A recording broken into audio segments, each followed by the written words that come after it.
Bonjour et bienvenue sur Opération Pelouse. Alors là, on va parler de la première journée de Ligue des Champions qui a repris la plus belle des compétitions. Avant, je le faisais par écrit, mais j'en ai marre, maintenant je le fais par vidéo. Et à l'ancienne, je le faisais en plusieurs parties. Et on va commencer avec les cracks. Honneur aux meilleurs, on va commencer avec les Espagnols qui ont fait deux démonstrations hier, le Barça et le Real. Bon, il y a Atlético aussi qui a gagné, mais ils ont gagné à l'Atlético en 2-1 tranquille. Mais sinon, le Barça et le Real, c'était deux récitals.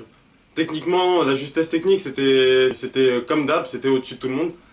Il y a les coups francs d'Isco, Messi, les buts de Dembélé, le nombre d'actions incalculables du Real, même du Barça d'ailleurs. Le but que Asensio a failli mettre. En même temps, le Real, ils ont des numéros 10 dans leur équipe.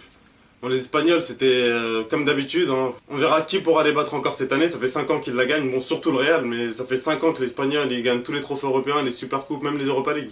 Il y a Lyon aussi qui a sauvé l'honneur de la France après les défaites de Monaco et Paris la veille. Eux, pour gagner à City, il fallait faire un exploit. Ils ont réussi à faire l'exploit. Il y avait tout, de la solidarité. Ils ont tous défendu. Tu voyais même Memphis qui jouait en pointe, qui redescendait. Fekir, Cornet, Aouar. Aouar, t'as l'impression qu'il avait la trentaine. Il allait au milieu, il n'hésitait pas à dribbler, à faire des passes. Même Dombélé, pareil. Même si ça reste un milieu défensif moyen a priori, techniquement, il est pas mal du tout. Sur sa page, j'étais choqué sur le troisième but de Memphis. Même sur les deux buts lyonnais. Même les deux buts lyonnais, ils viennent de récupération très haute. Il y en a une à 40 mètres, il y en a une à 20 mètres. Où Fekir, il est très propre techniquement pareil. Sur le centre, bon, Delph, il se rate, mais quand même, la finition de Cornet, elle est parfaite. Le 1-2 entre Fekir et Aouar, pareil. Pareil avec le 1-2 entre Fekir et Memphis sur le deuxième but. Non, franchement, nous, j'étais au top. Fekir, un capitaine au top. Bon, ils sont bien partis. Bon, faut pas qu'ils aillent perdre à Gerland contre Offenheim ou Shakhtar, je sais plus qui c'est. Mais en tout cas, Lyon, ils ont été au top sur cette première journée. On espère que ça va durer pour eux. Jürgen Klopp, à son arrivée à Liverpool, je sais pas si je me demandais ce qu'il allait faire de cette équipe, mais au final, après 2 ans et demi, après une finale de Ligue des Champions, bon, son seul souci, c'est qu'il perd les finales. Mais sinon, à part ça, ce qu'il a fait de son équipe, c'est magnifique. Il a une maîtrise totale de son effectif, il a recruté plein de joueurs. Fabinho, il a joué ses premières minutes, mardi soir.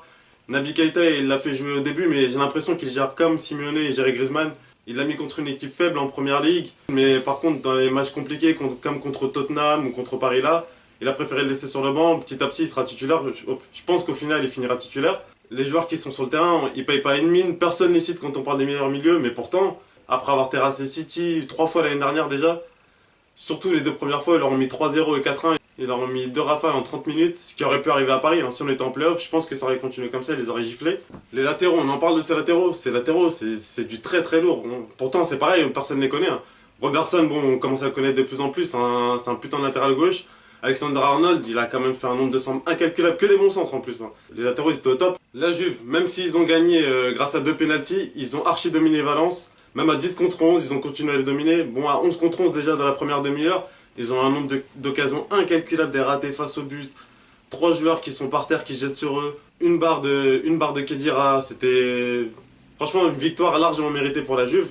Et même la Juve que je laisse dans les favoris. En plus, ils ont eu Ronaldo. Déjà qu'ils ont réussi à atteindre la finale 2 fois. 2 fois sans Ronaldo, 2 fois avec 2 équipes différentes en plus. Forcément, pour moi, ils sont encore plus dans les favoris.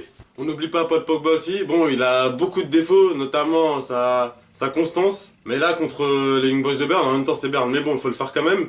On a vu des surprises. Lui, il a ouvert le score, il a mis un penalty tranquille, et il a même offert le 3ème but à Martial. Mais bon, ce qu'on attend de Pogba, c'est qu'il soit influent dans tous les matchs, y compris quand il marque pas. Là, il a marqué, c'est bien, mais même quand il marque pas, il faut qu'il soit influent dans le jeu et réussiront à gagner quand même. Il y a des attaquants, c'est pas lui qui doit marquer. Mais là, il a été très bon, il a été décisif surtout. Et pour finir, il y a l'Inter qui a réussi son retour en Ligue des Champions.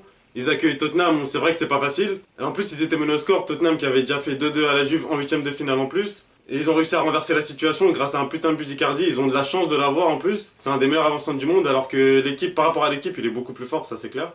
Et à la fin du match, ils ont réussi à s'imposer dans les arrêts de jeu grâce à un but de Vecino. C'est un très bon départ, ça leur permettra sûrement de se qualifier. Enfin, sûrement. Ça leur permettra peut-être de se qualifier, mais en tout cas, ils auront beaucoup moins de pression pour les prochains matchs. Mais de toute façon, l'Inter, ça fera 8ème, quart, pas plus. Enfin, j'espère. Il y a aussi des mentions spéciales pour le Bayern qui a gagné son 15e match d'ouverture d'affilée. Bon, ils ont souvent des poules claquées, mais quand même, faut le faire, parce qu'on a vu City qui a perdu à domicile contre Lyon. Eux, ils sont allés s'imposer au Benfica. Bon, c'est plus le Benfica d'il y a quelques années, mais quand même. Et même dans ce match, on a vu Renato Sanchez, on a enfin vu Renato Sanchez à un vrai niveau en club. Parce qu'il a été connu à Benfica, c'est pour ça qu'il a été sélectionné pour l'Euro, mais moi personnellement je ne l'avais pas vu. Ensuite à l'Euro il était plutôt bon, mais au Bayern Ils se sont fait un peu pigeonner en l'achetant je sais plus combien, mais très cher. Là, il est revenu de près. C'était pas mal ce qu'il a fait sur le deuxième but. Sur le deuxième but surtout, c'est lui qui l'a marqué, mais surtout c'est lui qui amène l'action en faisant une bonne vingtaine de mètres avec la balle.